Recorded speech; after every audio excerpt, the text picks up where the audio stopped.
अस्सलाम वालेकुम। बिस्मिल्लाहिर्रहमानिर्रहीम। सिर्फ अल्लाह के नाम से जो बड़ा मेहरबान और निहायत रहम करने वाला है। प्यारे दोस्तों, ऐसे ही सच्चे और दिलचस्प वाक़यात सुनने के लिए हमारे चैनल को सब्सक्राइब करें। प्यारे दोस्तों, अल्लाह ताला ने इस दुनिया में हर मखलूक को बड़े मकसद और खूबसूरती के साथ बनाया है। इंसान और जिन्नात भी उसी की बनाई हुई मखलूक हैं। कई बार लोग सोचते हैं कि जिन्नात शादी नहीं करते, लेकिन सच्चाई यह है कि जिन्नात न सिर्फ शादी करती हैं बल्कि उनके बच्चे भी होते हैं। जैसे इंसान में होता है, यह सच है कि जिन्नात का निकाह भी इंसानों की तरह होता है और उनकी शादी का तरीका भी इंसानों जैसा ही होता है। मुसलमानों के तमाम फिरके जिन्नात के मौजूदगी को मानते हैं और साथ ही कुफ्र और अहले किताब भी जिन्नात के मौजूदगी को सच मानती हैं। अरब के मुशरिकीन और दूसरे तमाम फिरके भी जिन्नात के वजूद यानी मौजूदगी को मानते हैं। इस वीडियो में हम जानेंगे कि जिन्नात कैसे शादी करती हैं और उनकी शादी में क्या कुछ खास होता है। इसके साथ ही हम आपको एक दिलचस्प कहानी सुनाएंगे जिसमें एक मौलाना साहब ने गलती से जिन्नात का निकाह पढ़ा दिया। फिर जिन्नातों ने उनके साथ क्या किया, यह कहानी सुनकर आपकी रूह कांप जाएगी। प्यारे दोस्तों, इस कहानी को लोग एक सच्ची कहानी बता रहे हैं, लेकिन इसमें कितनी सच्चाई है यह अल्लाह ताला ही बेहतर जानता है। प्यारे दोस्तों, इस वीडियो को लाइक जरूर कीजिएगा और आखिर तक जरूर देखिएगा। प्यारे दोस्तों, एक मौलवी साहब जिनका नाम नवाज है, कहते हैं कि वो बच्चों को कुरान करीम पढ़ाते हैं और साथ ही कुछ बच्चों को दुनियावी तालीम की ट्यूशन भी देते हैं। आजकल साइंस ने काफी तरक्की की है, लेकिन साइंस अब तक यह नहीं जान पाया कि जिन्नात का वजूद होता है क्या। इसलिए साइंस ने यह कह दिया कि जिन्नात का कोई वजूद नहीं है, लेकिन अल्हम्दुलिल्लाह हम मुसलमान हैं और हम इस बात को मानते हैं कि इंसानों, जानवरों और दूसरी मखलूक के अलावा फरिश्ते और जिन्नात भी मौजूद हैं। क्योंकि कुरान करीम में भी जिन्नात का जिक्र है, इसलिए हम यकीन रखते हैं कि न सिर्फ जिन्नात का वजूद होता है बल्कि वो हमारे आसपास भी रहते हैं। हालांकि वो हमें दिखाई नहीं देते। जैसे इंसानों में कुछ अच्छे और कुछ बुरे होते हैं, वैसे ही जिन्नातों में भी कुछ अच्छे और कुछ बुरे होते हैं। आज मैं आपको जो वाक्य सुनाने जा रही हूँ वो बुरे जिन्नातों का नहीं बल्कि अच्छे जिन्नातों का है। मौलाना साहब कहते हैं कि रात का पता नहीं कौन सा वक्त था जब अचानक मेरे हुजरे के दरवाजे पर दस्तक हुई, यानी किसी ने दरवाजा खटखटाया। अल्लाह ताला ने मुझे एक खूबी दी थी कि चाहे मैं कितनी भी गहरी नींद में क्यों ना हूँ, हल्की सी आवाज पर मेरी आंख खुल जाती थी। यही वजह थी कि मैं जाग गया और दरवाजे की तरफ देखने लगा। कुछ देर बाद दूसरी बार दस्तक हुई तो मैंने अपने पास रखा मोबाइल उठाकर समय देखा। रात के लगभग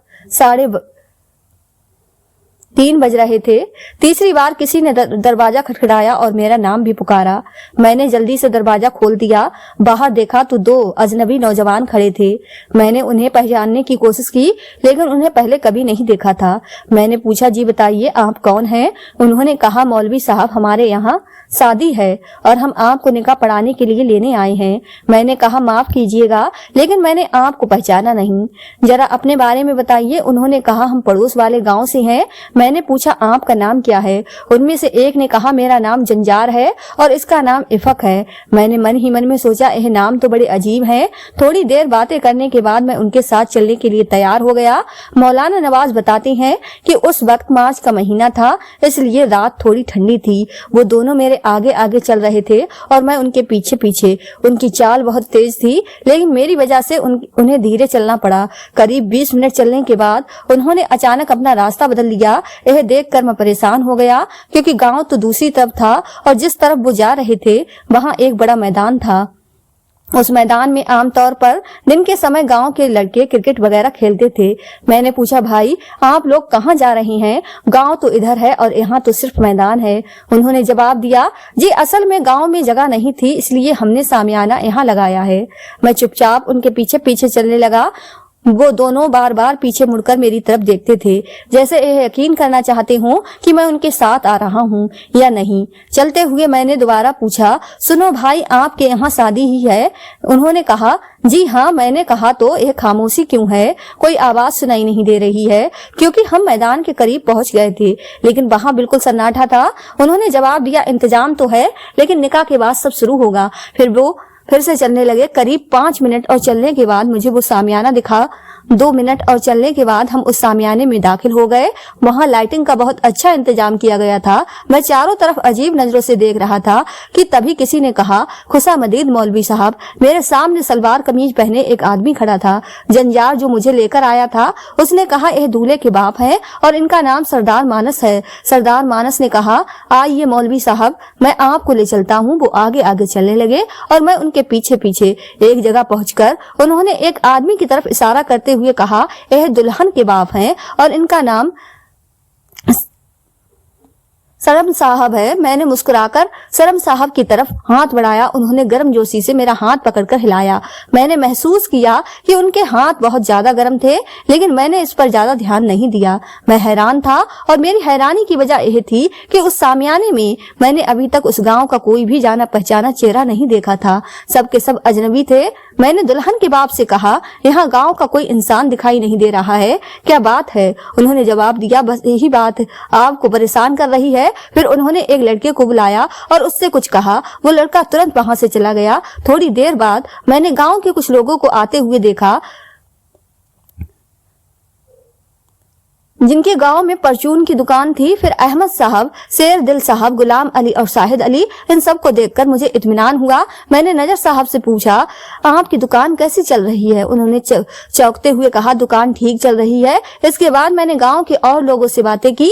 इतने में इफक साहब आए और बोले, मौलवी साहब अब निकाह पढ़ा दीजिए, देर हो रही है। मैंने कहा, जी चलिए। फिर मैंने निकाह पढ़ाया। उन्होंने मुझे मिठाई दी, निकाह के पैसे भी दिए और खाना खिलाया। खाना इतना लजीज था कि मैं उसे बयान नहीं कर सकता।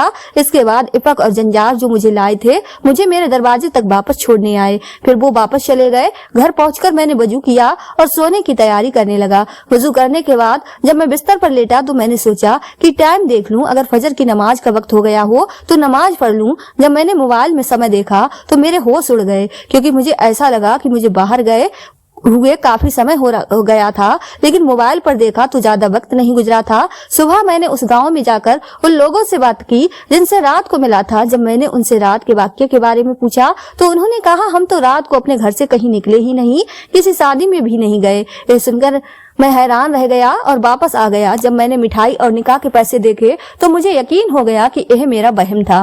मुझे बाद में पता चला कि यह शादी इंसानों की नहीं बल्कि जिन्नातों की थी। मैंने एक जिन्न का निकाह पढ़ाया था। आज भी जब यह वाकया याद आता है तो मेरे रोंगटे खड़े हो जाते हैं, लेकिन मैं शुक्रगुजार हूँ कि वो नेक और मुसलमान जिन्नात थे। उन्होंने मुझे कोई नुकसान नहीं पहुंचाया। अब आइए आपको एक और दिलचस्प वाकया सुनाती हूँ। प्यारे दोस्तों, यह बात बहुत पुरानी है। बगदाद में एक बहुत ही नेक और ईमानदार ताजिर यानी व्यापारी रहता था। वो बहुत मजहबी इंसान था। उसके परिवार में उसकी बीवी, एक बेटी और 2 बेटे थे। उसकी माँ की आंखों की रोशनी बहुत कम हो गई थी, लेकिन उसकी बीवी अपनी सास की पूरी मोहब्बत और खिदमत से देखभाल करती थी। ताजिर की एक ही बेटी थी जिसकी शादी तय हो चुकी थी और शादी का समय करीब आ रहा था। ताजिर को हमेशा अपनी बेटी की शादी की फिक्र रहती थी। उसका कारोबार बहुत बड़ा था और वो बहुत ईमानदारी से व्यापार करता था। वो किसी से एक पैसा भी नाजायज नहीं लेता था। एक दिन ताजिर कारोबार के लिए दूसरे शहर जाने की तैयारी कर रहा था। घर से निकलते वक्त उसकी बेटी ने बहुत प्यार से खजूरों की एक टोकरी दी और कहा, अब्बा जान, जब भूख लगे तो इसे खा लेना। इसके बाद ताजिर घर से निकल पड़ा। 3 दिन के लंबे सफर के बाद वो दूसरे शहर पहुंचा। वहां उसने अपना सारा सामान बेच दिया और नया सामान खरीदकर ऊंटों पर लाद दिया। लेकिन कहते हैं कि तकदीर का लिखा होकर ही रहता है। ताजिर जिस रास्ते से आ रहा था वो खतरनाक था, इसलिए उसने दूसरा रास्ता चुना। यह रास्ता रेगिस्तान से होकर गुजरता था और काफी लंबा था। यहाँ पानी मिलना भी बहुत मुश्किल था। सफर लंबा था और धीरे धीरे शाम होने लगी। ताजिर और उसके काफिले ने एक जगह पानी का कुआं देखा। ताजिर ने अपने साथियों से कहा, हम कुछ देर यहाँ रुकेंगे।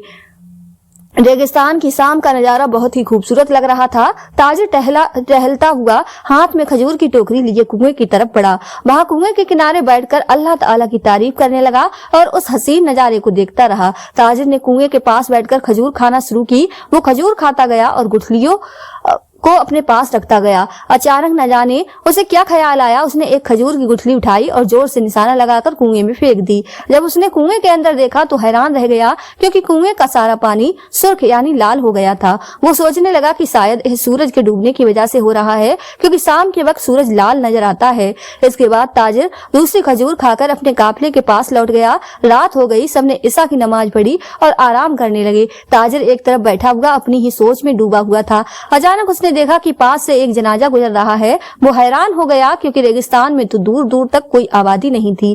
ताजिर जनाजे में शामिल होने के लिए उनके पीछे पीछे चल दिया। कुछ देर बाद जनाजा एक मकान के पास रुक गया और अचानक वहां बहुत सारे लोग आकर जनाजे में शामिल हो गए। ताजिर को बहुत हैरत हुई, क्योंकि पहले जनाजे के साथ इतने लोग नहीं थे, लेकिन अब जहां तक नजर जाती बस लोग ही लोग दिख रहे थे। ताजिर सोच में पड़ गया कि यह सब लोग अचानक कहां से आ गए। थोड़ी देर में इमाम साहब आए और नमाज जनाजा अदा की गई। यह जनाजा एक बच्चे का था। जब नमाज खत्म हुई तो बच्चे के बाप ने जोर से रोते हुए कहा, आदम की फेंकी हुई खजूर की गुठली लगने से मेरे बेटे का इंतकाल हो गया। वो नादान अपनी माँ के साथ कुएं के अंदर मौजूद था। यह सुनकर ताजिर के होश उड़ गए। उसे लगा जैसे उसके पैरों तले से जमीन खिसक गई हो। तभी उसके पास खड़े इंसानी शक्ल के जिन गायब हो गए और बच्चे का जनाजा भी गायब हो गया। अब ताजिर के सामने एक जिन खड़ा था। वो जिन गुस्से से ताजिर से बोला, ऐ इंसान, तेरी वजह से मेरे बेटे की मौत हुई है। अब मैं इसका बदला लूंगा। खून के बदले खून चाहिए और अब मैं तेरा बेटा लूंगा। यह सुनकर ताजिर के हाथ पांव कांपने लगे। ताजिर जिन की बात सुनकर जोर जोर से रोने लगा और कहने लगा, जिन, यह गलती मुझसे अनजाने में हुई है। कुएं में मुझे सिर्फ पानी नजर आया, तुम्हारा परिवार तो मुझे दिखा ही नहीं। जिन ने कहा, ऐ इंसान, यह तुम्हारी नजर का पर्दा है कि तुम हमें नहीं देख सकते, लेकिन तुम्हें एहतियात तो करनी चाहिए थी। अब मुझे हर हाल में बदला चाहिए। ताजिर ने बहुत मिन्नतें की, लेकिन जिन मानने को तैयार नहीं हुआ। आखिर ताजिर ने कहा, मेरे बेटी की जगह मेरी जान ले लो। जिन उसे मारने ही वाला था। तब ताजिर ने कहा, ऐ जिन, मेरे पास लोगों की अमानत है, मुझे थोड़ा वक्त दे दे ताकि मैं वो अमानत वापस कर दूं और अपनी बेटी की शादी कर लूं। उसके बाद तुम मुझे मार देना। जिन गुस्से में भर गया। ताजिर ने फिर कहा, अगर तू मुझे मारना ही चाहता है तो मार दे, लेकिन याद रखना, कयामत के दिन जब मुझसे अमानतों का हिसाब होगा तो मैं तेरा ही गिरेबान पकड़ूंगा।